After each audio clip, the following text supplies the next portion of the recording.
It's been going on probably for a year now. I actually have gotten really caught up in the numbers side of YouTube. And no takers yet on the 6.0. You guys are really gonna make me show this thing in every video, aren't you? Somebody bring $2 grand down here and give Ovi a check, would you? Come on, man. What's going on, guys? Welcome back. It is so beautiful out here today. It's finally 60 and sunny here in the Midwest again. Today we've got a bunch of things to go over. I'm standing in front of the 2008 F350 6.4 that is still for sale. The big news of the video is we have a pending deal on the 2013 F250 6.7 Powerstroke. So we're going to talk about that. We're going to show you some outside upgrades going on down here at the shop. I'm going to give you some pointers on what to watch for if you have a failing fuel system in your truck, and then also going to issue an apology at the end of this video because you guys deserve it and you guys are amazing and you deserve the transparency. So yeah, guys, welcome back. Let's get into today's video. Here we go. Well, it's a sunny day out and wouldn't you know it, beep, beep, beep, the trailer brake system just keeps going. I don't know why it only does it when the sun's out. It's so funny to me. It's been going for years, but also to note, the check engine light is off.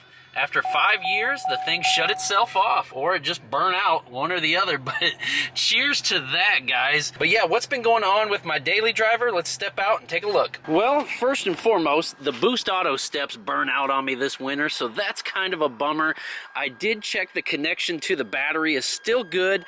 The fuse is not blown, so I got to do a little research into why those don't light up anymore. So that's kind of a bummer. The battery seems to let me down, or the combination of batteries. When it drops below like 10 degrees, the truck does not want to start, so the jump pack has come in super handy this winter. I do need to change out the batteries. They're super old, but you know, when it's nice, it fires right up, so that's good. I am going to add another piece of color maybe or two to the engine bay, so stick around to that. Other than that, you guys know I'm pretty burnt out on this truck. I've been wanting to get rid of it for a while. Just got to get financially right, obviously, so it's been hanging out longer than expected.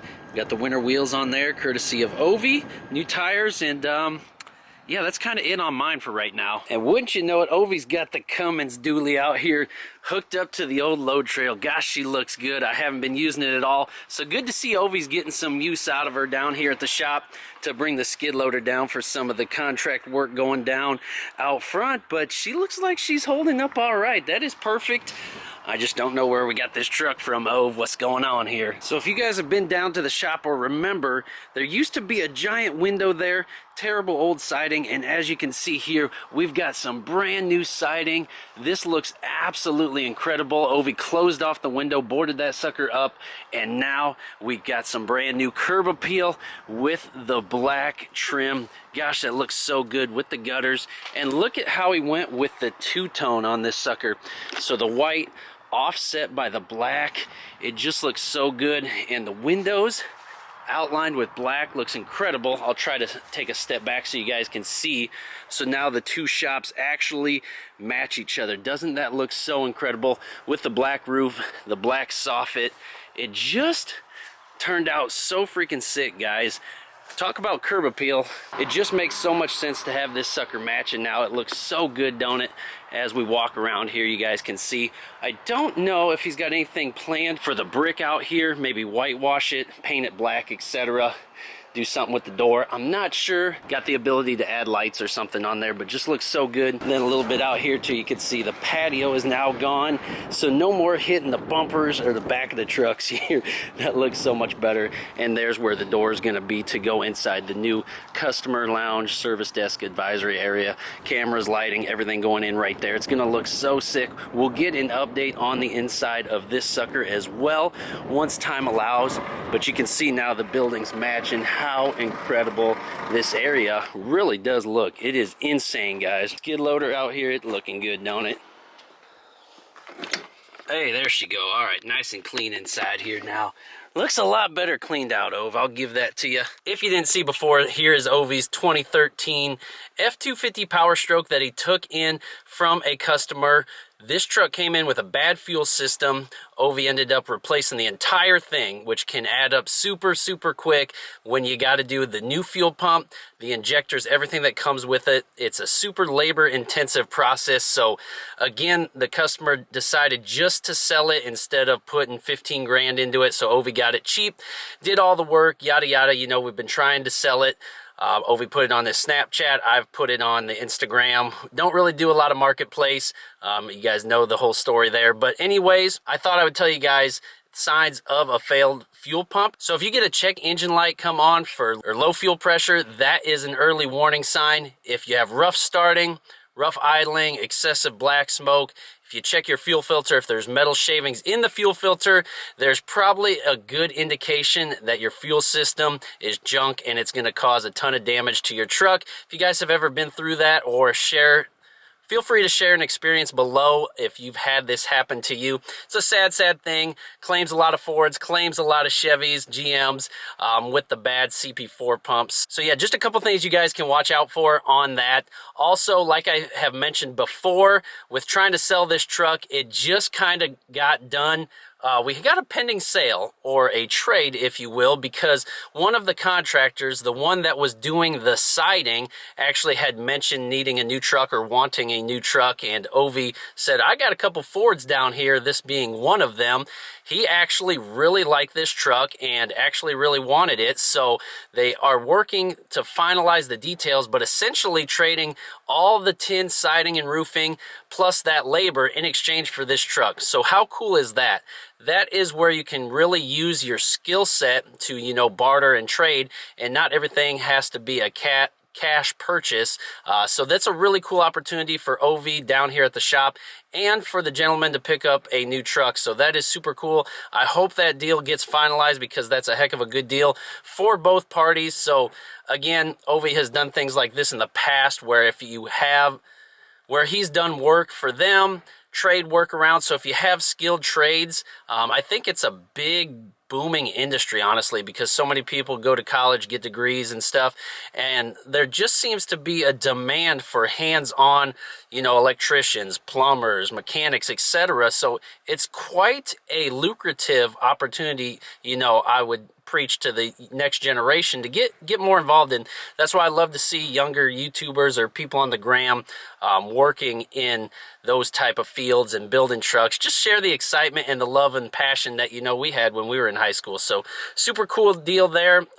Again, this truck might not be sticking around for long, like we've said. Ovi is daily driving it for now. It's kind of funny, he did almost run this sucker out of fuel. He drove it out back a couple weeks ago and went inside the shop, did some work, and forgot that he left it out there, took a different truck. He's got like 20 trucks, so sometimes he'll jump in the Denali or the flatbed or something.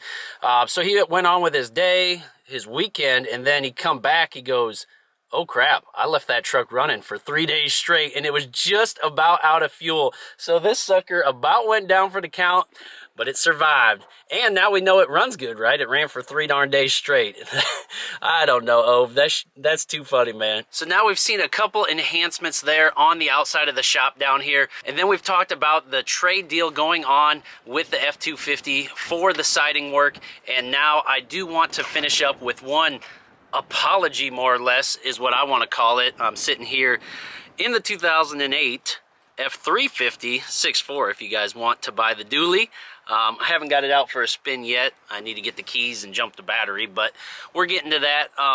But yeah, I did want to issue an apology, and it's been going on probably for a year now. I actually have gotten really caught up in the numbers side of YouTube, and that is the worst place to be. And I feel like I've let you guys down in ways maybe you realized, maybe you didn't, but I just haven't been spending enough time focusing on the content. I got caught up in those YouTube shorts where you can just take, you know, 30-second clips and, you know, people flip through them pretty frequently. So those get a lot of views, and they also bring new subscribers. So once I figured that out, I wanted to post tons of those. So I was trying to post 2 to 3 of those a week and kind of rushing through this long form content videos like this.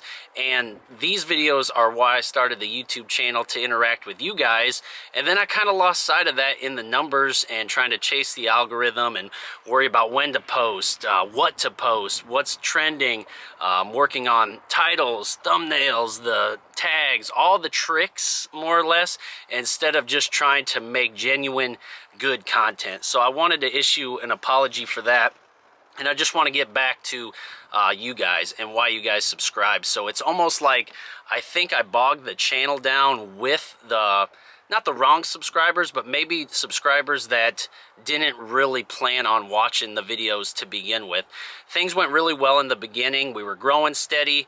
Videos were getting views. And then like a year and a half ago, they completely flatlined to where the regular weekly videos that we put out were stagnant. They weren't growing at all. We were getting subscribers and we were getting views, so I felt good about that, but I was like, why are the videos not getting views, not getting likes, not getting comments? And well, it was almost like we were recruiting the people that just flip through the shorts feed, kind of like Reels or TikToks, you know, and they'll tap the subscribe button because they liked a short I posted and never really planned on watching the videos, where when we were just posting the full-length long-form videos, those were people that were interacting and liking the videos and enjoying what we had to offer. And those were the people I kind of got away from.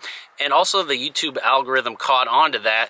So it would push the shorts and not push our long form videos, if that makes sense. So again, I want to also slow down because life's busy for sure. We're all busy, but I made it even harder because I was worrying about numbers and shorts and wasn't really taking, I actually didn't take any time hardly to plan a video. I would come up with an idea that I thought people would watch and then I would just run with it and make it up as I went along. So I'm trying to get back to actually typing up plans for the video on my phone, making sure I cover useful information.